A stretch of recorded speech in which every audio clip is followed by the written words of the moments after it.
সেটা বলুন, একজন আপনি বলুন। হ্যাঁ নমস্কার, বলুন। হ্যাঁ আমি পেশেন্ট নর্মাল যেমন পাঠিয়ে আসি সেরকমভাবেই এসেছিলাম।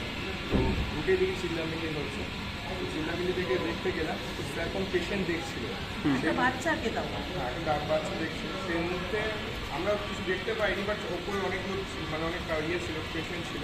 তো স্যারকে কিছু বলতে বলতে স্যার কিছু বলতে পারেনি সেই মুহূর্তে, কারণ পেশেন্ট ঘিরে থাকে এমনি এখানে পেশেন্ট থাকে 1 নম্বর রুমটাতে। সেখানে কিছু বলতে গেলে কিছু বলে স্যার দিতে অ্যান্সারটা ঠিক মতো দিতে পারেনি। তার পরিপ্রেক্ষিতে ধারণা তাই স্যারকে কে কারা কি করেছেন সেটা বলুন। মল্লিক ছিল, দুজনই ছিল। আমি ডাক্তার বেশি কথা বলে যা বলেছেন স্যার বলেছেন আপনি দাঁড়ান, আমি বাচ্চাটাকে দেখছি, তারপর আপনাকে দেখছি। তখন কি বলছেন যে আপনি আমাকে এই কথা বললেন, দাঁড়ান আপনাকে তো বলছি যে আপনি এটা দেখুন। তখন স্যার বলছে আমি তো আপনাকে বলছি যে দাঁড়ান। আমি তখন রেকর্ডই আমি করতে শুরু করিনি, আর একটু প্রথম থেকে আরেকবার বলুন। হ্যাঁ বলুন, ঘটনাটা বলুন আরেকবার প্রথম থেকে। নমস্কার, আমি সায়ন্তন। হ্যাঁ আমরা নর্মালি এসেছিলাম ডাক্তার দেখাতে। তো ফার্স্ট রুমে 1 নম্বর রুমে যেমন খুবই ভিড় থাকে, সেই ভিড়ের মধ্যেই আমরা এসেছিলাম। তো অনেক পেশেন্ট দেখছিল স্যার, সেইখানে আমি রিপোর্টটা দিতে যাই। তো কাঞ্চন মল্লিক ছিল ওখানে, কাঞ্চন মল্লিকের ওয়াইফ ছিল। কোনো কারণে হয়তো পেশেন্ট একটা বাচ্চা পেশেন্ট দেখছিল, সেই মুহূর্তে উনি ওনার ওয়াইফ একটা কিছু রিপোর্ট দেখাতে গেছে বা কিছু জিজ্ঞেস করেছে। তো উনি সেটা যথাযথ অ্যান্সার দিতে পারেনি, কারণ অলরেডি একটা পেশেন্ট দেখছিল, আমাদের গেটের সামনে হয়েছে। সেই ক্ষেত্রে কাঞ্চন মল্লিকের ওয়াইফ মানে খুব খারাপভাবেই একটা বিহেভিয়ার করেছে স্যারের সাথে, যে নামগুলোর কথা বলেছে।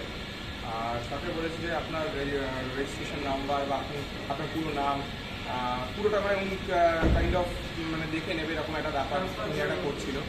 বাট স্যারের এখানে কোনো দোষ ছিল না। এখানে আমি বা আমার সঙ্গে ওখানে অনেক পেশেন্ট ছিল, আমি একা তো ছিলাম না, আরও 8-10 জন পেশেন্ট ছিল।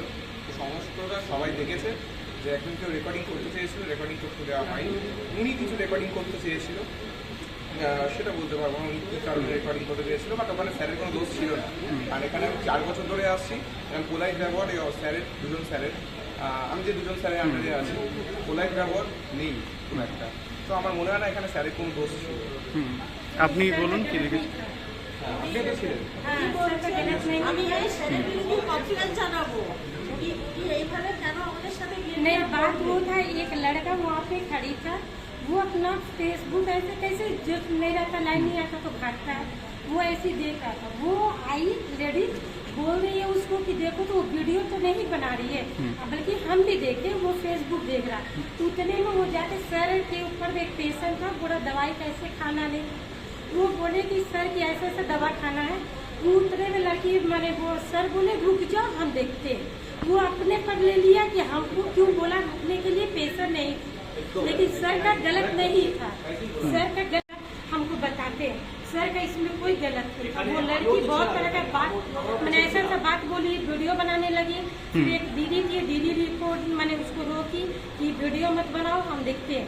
फिर सर कुछ भी नहीं बोले, सर बोला हम जा रहे हैं तो रुको, जा रहे हैं। लेकिन सर का बात मान ही नहीं रही।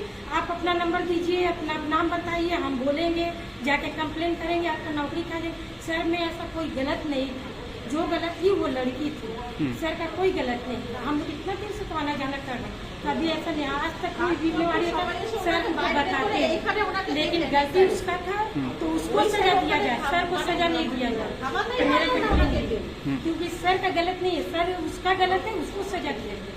सर तो बहुत अच्छे हैं, हम लोग का बात सुनते हैं, इतना बीमारी से हम लोग को सब चीज, जितना डॉक्टर हम लोग को सब सेवा करते हैं। तो आज सर के बारे में कोई बोलेगा तो हम लोग तो जरूर बोलेंगे। जब ऐसा पैसा तो प्राइवेट में दिखा सकती है, हम लोग तो गरीब है तो यहाँ सरकारी में आते हैं, उसके पास तो पैसा तो प्राइवेट में जाकर दिखा सकते हैं, फिर यहाँ क्यों आते हैं? আপনাদের সাথে কখনো বাজে ব্যবহার বা কখনো এরকম হয়েছে আপনাদের দেখা হয়নি? আমি যখন বলি স্যার আপনি একটু সিগনেচার করে দিন, ফুট করে নিয়ে সিগনেচার করে ভালো করে আমাকে প্রেসার প্রেসার, আমার মেয়ে এখন মোড়া মতো উঠে গেছিল, উনি আমার মেয়েকে বাঁচান, উনি আমার মেয়েকে বাঁচিয়ে দিল। আমার 15 বছরের মেয়ে আমার বাঁচিয়ে সুস্থ করে আমি বাড়ি নিয়ে গেছি। উনি স্যারটা দুটো স্যার খুবই ভালো, 2 নম্বর আর 4 নম্বর সবই ভালো, মানে একটা কথা বলতে গেলে শুনে কিনা কি আর এগিয়ে যায়নি কিছু না, খুবই ভালো। উনি যদি বলে তাহলে আমি দোষ হচ্ছে ওখানে। এবার আমি কিছু বলতে গিয়েছি, আমাকে বলছে তুমি কেন বলতে যাচ্ছ, আমি বলবো না, আপনাকে তো বললে দাঁড়াও দাঁড়াও আমি দেখছি, তা আপনি রেগে গেলেন কেন? ওনাকে তো একটা বুঝাচ্ছি ওষুধটা এরকম কি করে খাবে। একটা ছোট বাচ্চা, তাকে তো আগে রেগে ছাড়তে হবে, ওর পেটে যন্ত্রণা, আগে তো ওকে ছাড়তে হবে। আমি তো 3 ঘন্টা দিয়ে দাঁড়িয়ে রয়েছি, কেন আমি 2 নম্বর 3 নম্বর কি দেখাতে পারতাম না? দেখিয়ে দিতে পারতাম।